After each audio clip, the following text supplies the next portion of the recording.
আসসালামু আলাইকুম। আপনি যদি একজন শিক্ষক হয়ে থাকেন তাহলে এই ভিডিওটি আপনার হয়তোবা কাজে আসবে।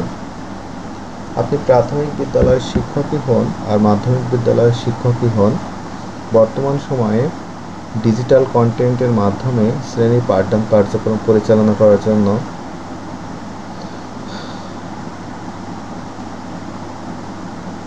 বেশ গুরুত্ব দেওয়া হচ্ছে এবং ডিজিটাল কন্টেন্ট ব্যবহার করে শ্রেণীর কার্যক্রম বেশ ফলপ্রসূ এবং আনন্দঘন হয়ে থাকে।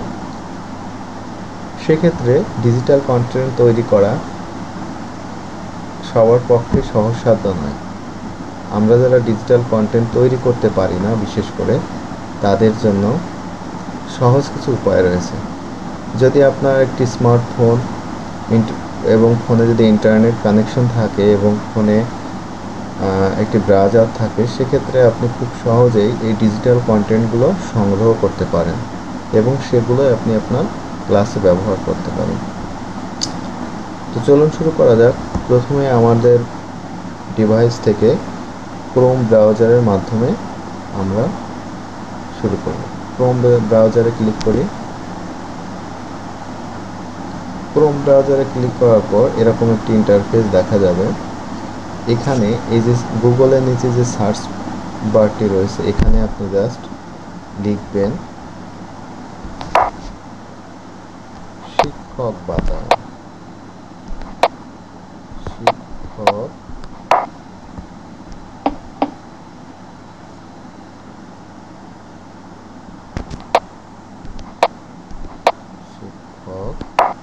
বাতায়ন। আমি যেহেতু এই ওয়েবসাইটে নিয়মিতই ঢুকি, সেই জন্য আমার লেখা অল্প একটু লেখাতেই দেখেন উপরে চলে আসছে। তো পুরো আপনি যদি এভাবে না পেয়ে থাকেন, তাহলে পুরো শিক্ষক বাতায়ন কথাটি লিখবেন এবং সার্চ বারে লেখা শেষে এন্টার বাটনে ক্লিক করবেন।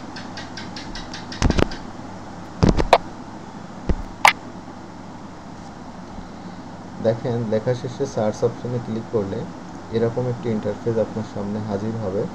উপরে লেখা দেখেন শিক্ষক বাতায়ন এবং একটি শিক্ষা মন্ত্রণালয়ের লোগো সংবলিত ওয়েবসাইট দেখাচ্ছে। আপনি এটিতে জাস্ট শিক্ষক বাতায়নের উপরে ক্লিক করবেন।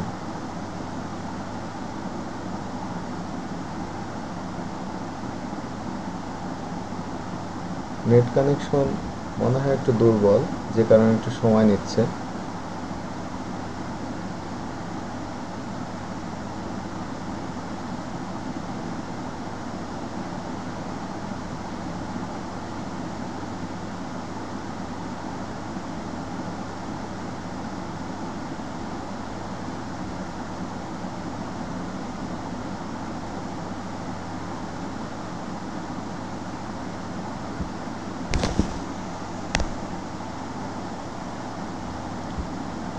দেখেন, শিক্ষক বাতায়নের উপরে ক্লিক করার পর আমাদের সামনে এরকম একটি ইন্টারফেস এসে হাজির হবে। তো আমরা চাইলে লগ ইন করতে পারি, আর যদি লগ ইন করতে গেলে তো অবশ্যই আমাদের একটি অ্যাকাউন্ট বা আইডি পাসওয়ার্ড থাকতে হবে। সেক্ষেত্রে আমরা লগ ইন না করেও শিক্ষক বাতায়ন, তার পাশে দেখেন লেখা হোম, কন্টেন্ট,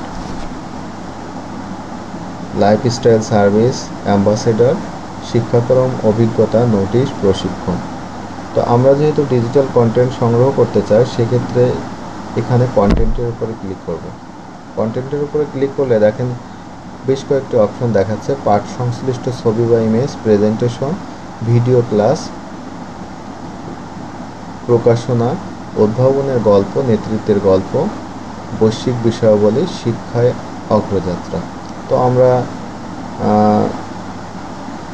যেহেতু প্রেজেন্টেশন সংগ্রহ করব, তাহলে প্রেজেন্টেশনে ক্লিক করব।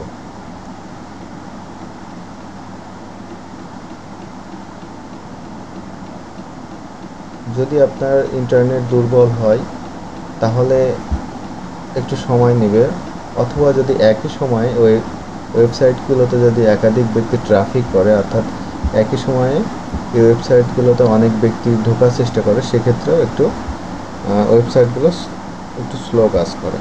তো আমরা একটু অপেক্ষা করি।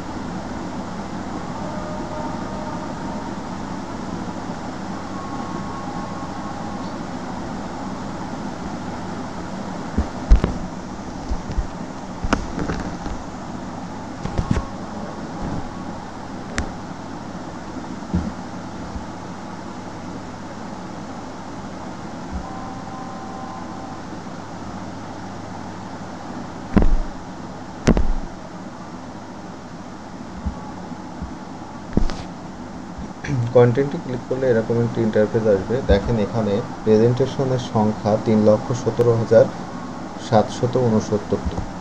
তো এখান থেকে আপনি জাতীয় শিক্ষাক্রমের ভিতরে আছেন, এখানে কোনো পরিবর্তন করার প্রয়োজন হয় না। শিক্ষা স্তরটা আপনাকে নির্ধারণ করতে হবে, আপনি কি সাধারণ শিক্ষা নাকি মাদ্রাসা শিক্ষা নাকি পারিবারিক শিক্ষা। তো আমরা সাধারণত সাধারণ শিক্ষার ভিতরে ঢুকে দেখি, এখান থেকে প্রথম শ্রেণীটা আমরা নির্বাচন করব। আপনি চাইলে প্রাথমিক থেকে এখানে দ্বাদশ শ্রেণী পর্যন্ত আছে, আপনি চাইলে যে কোনো শ্রেণীটা উঠতে পারেন। তো আমরা পঞ্চম শ্রেণীর একটি ভিডিও, তো বিজ্ঞান বিষয়ের একটি ভিডিও আমরা এখান থেকে দেখব।